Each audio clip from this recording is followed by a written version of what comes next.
Hi students, welcome to lesson number 27, Social Control Part B, Concepts and Agencies of Social Control.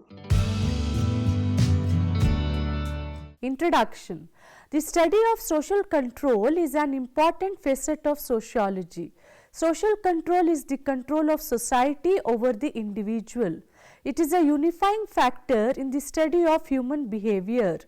According to Kimball Young, American sociologist, the aims of social control are to bring about conformity, solidarity and continuity of particular group or society. Social control denotes some kind of influence which is essentially exerted by the society or community for promoting the welfare of all the individuals or group as a whole. The influence is universal and since times immemorial. The objectives of this lesson are: highlight the various agencies of social control.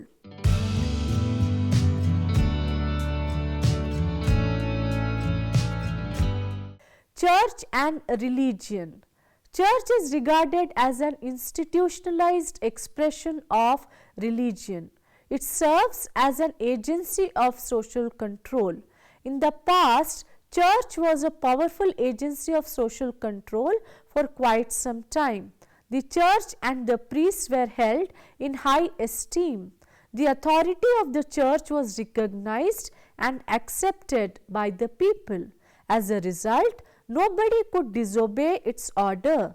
The church had power to dethrone kings who did not accept its authority during this period. Religion serves as an important agency of social control. It is the religion which supports the folkways and mores of a society by playing supernatural sanctions behind them. It adopts negative as well as positive means to regulate the behavior of the individual in society. Several religious beliefs are significant in social control. Firstly, the belief in the existence of an unseen power leads a man to right actions because he believes that his actions are being watched by an unseen power. The second belief in the theory of reincarnation keeps the man away from wrongful acts because he believes that in order to have a good life in next birth, he must do good acts in this life. The third belief in the goddess of vengeance also regulates man's behavior because he believes that he will be punished by the goddess of vengeance for his sins. The fourth belief is in the existence of hell and heaven, which influences a man to a virtuous acts and avoid sins in order to go to heaven or avoid going to hell after death. The fifth belief in the immortality of soul, and thus man avoids such actions which will cause pain to the soul of the deceased ancestors. In this way, beliefs are powerful influence on human actions. They are vital for human relations. They define the purposes and interests for the individual and control his choice of means so that the purposes of the groups may be advanced. No aspect of social relationship escapes them. Beliefs may be false, they may be founded on factual or faulty evidence, but the question of their validity does not necessarily determine their effectiveness of social controls. We act with as much determination from false beliefs as from non-factual ones. Social suggestions. Social suggestions are also powerful means of social control. Suggestion is the indirect communication and can be made through various methods. The first method is putting the life examples of great men. We celebrate the anniversaries of Mahatma Gandhi and 𝗨𝗪𝗓 Shastri. We build monuments in the memory of great men. We place their ideals before the people and encourage them to follow these ideas. The second method of making suggestion is through literature, books, journals, newspapers, etc., which inspire the people to develop national feeling. The literature may also make people narrow-minded, conservative and superstitious. These types of literature will indirectly influence the mind and consequently the behavior. The third method is through education. The educational curriculum communicates ideas to the students and makes them disciplined citizens. The fourth method is through advertisement. Many magazines carry informative advertisements depicting the advantages of visiting certain places and suggesting the prestige attached to travelling to these places. Suggestions may be conscious or unconscious. It may also be intentional or unintentional. Ideologies. Ideology is a theory of social life which interprets social realities from the point of view of deals to prove the correctness of the analysis and to justify these ideals. It is the projection of a certain ideal. Leninism, Gandhism and Fascism are ideologies which have analyzed the social realities and laid down an ideal before the people. Ideologies influence social life to a deep extent. Leninism had influenced the social life of Russians. Hitler's theory of socialism influenced the Germans to the extent that they began to regard themselves as the supreme race of the world. Gandhism has influenced social life in India. However, there is conflict of ideologies. The history of man has been one of the struggle among conflicting ideologies. Ideologies are powerful dynamic forces of contemporary social life. They satisfy the need of all men to believe in a system of thought that is rigorous. They express the vital interests of social groups and satisfy their desire for a scheme of social betterment. They stimulate action and provide a set of values. Ideologies motivate social action. The success of any ideology as an effective means of social control depends on many factors like its completeness, coherence, its vision of the future, consistency and its ability to meet criticism. Norms and values. Norms and values are rooted in the institution. Norms are the unwritten standards of behavior and are regulatory in character. Values consist of culturally defined goals. It is held out as a legitimate object of realization for all or for diversely located members of the society. It involves various degrees of sentiments and significance. These may consist of inspirational reference. Values are goals worth striving for. These are basic though not exclusive. The choice of individual for striving towards the cultural goal is limited by the institutional norms and values. These provide the guideline for action, give cohesion to society and influence attitude of the individuals. Broom and Selznick described norms as blueprint for behavior, setting limits within which individuals may seek alternative ways to achieve their goals. Norms and values operative in one social system is not equally operative in the other. Conformity to norms is qualified in view of the socially defined situation. Violator of norm may invite loss of prestige, social ridicule or even more severe punishment. Folkways and mores. Folkways are the recognized modes of behavior. They are the behavior patterns of everyday life which arise spontaneously and unconsciously in a group. Folkways are socially approved and they have some degree of traditional sanction. It is not easy for the members of a group to violate the folkways. They are the foundation of group culture. If an individual does not follow them, he may be socially boycotted by his group. A particular dress must be worn at a particular function. The Brahmins shall not take meat. Women should not smoke. Since folkways become a matter of habit, therefore, these are followed unconsciously and exercise powerful influence over man's behavior in society. Mores are those folkways which are considered by the group to be of great significance, rather indispensable to its welfare. Mores restrain an individual from doing acts considered as wrong by his group. They are the instruments of control. In society, there are innumerable mores like monogamy, prohibition, endogamy, anti-slavery, etc. Conformity to mores is regarded necessary. It is essential for the members of the group to conform to them. Behavior contrary to them is not permitted by society.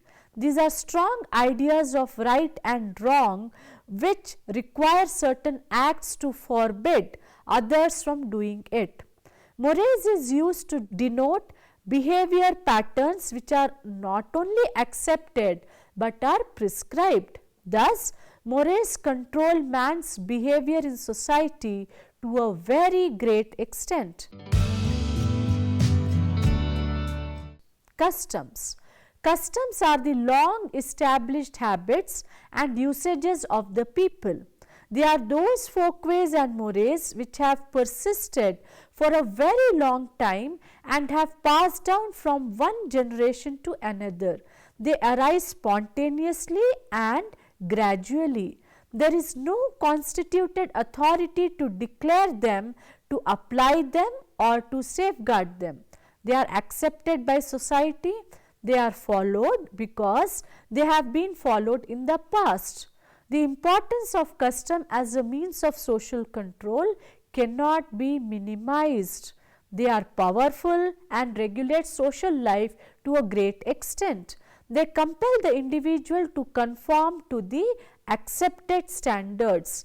They are held so sacred that any violation of them is regarded not only a crime but also a disrespect. In primitive society, customs are the main agencies of social control, but in modern times their force has loosened.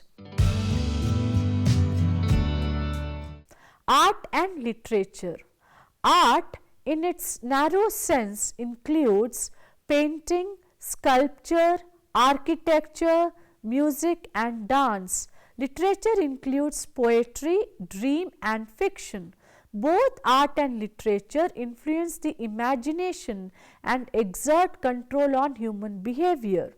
The martial music of military band arouses feeling of determination and strength. A classical dance creates in us an appreciation of our culture.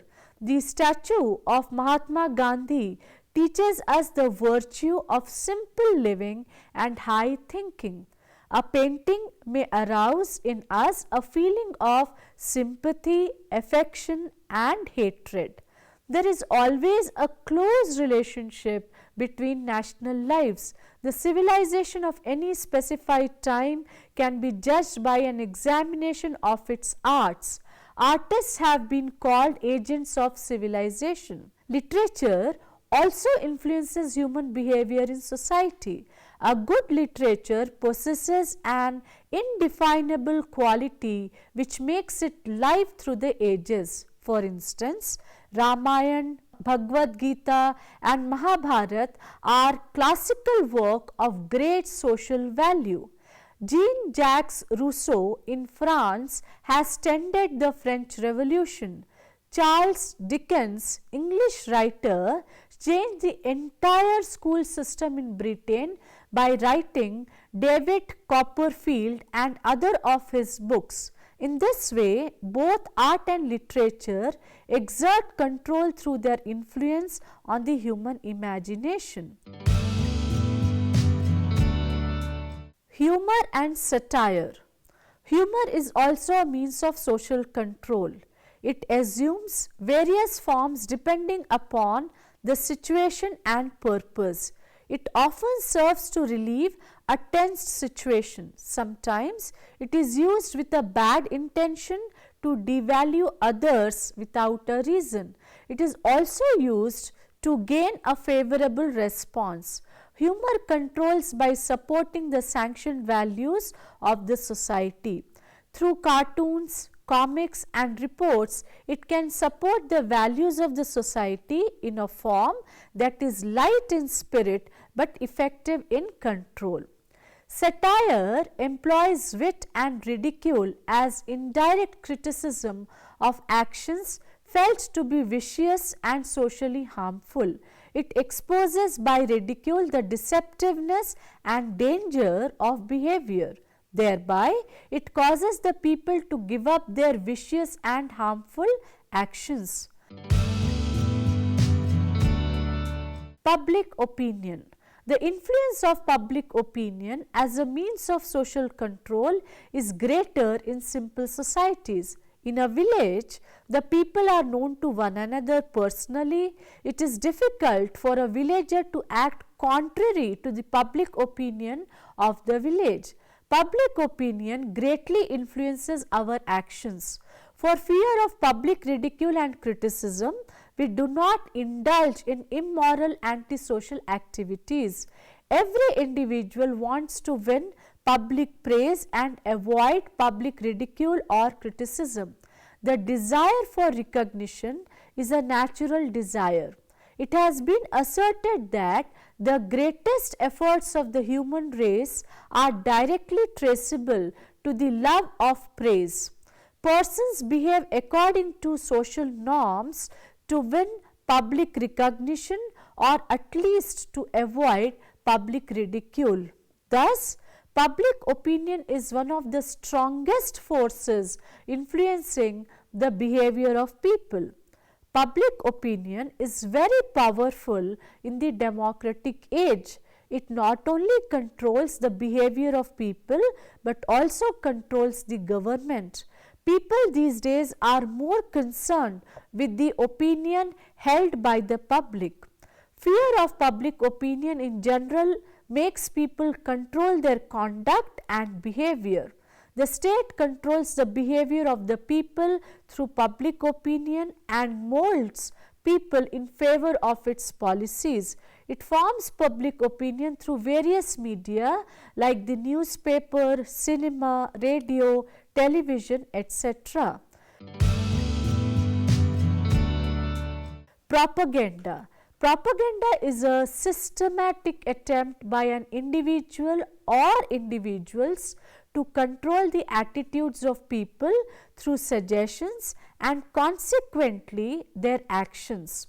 With the development of means of mass communication, propaganda has become an effective means of social control. Society is a harmonious organization of human relationships. Unless the individuals live up to the prescribed norms of conduct and unless their self-seeking impulses are subjugated to the welfare of the whole, it would be quite difficult to maintain effectively the social organization. Society, in order to exist and progress, has to exercise a certain control over its members, since any marked deviation from the established ways is considered a threat to its welfare. Such control has been termed by sociologists as social control. The results of social control are not always beneficial to society or to the individual. Even social control for constructive purposes may confuse the public and end in inactivity. Efforts to regulate behavior in accordance to custom may cause cultural lag, mental conflict and also emotional instability.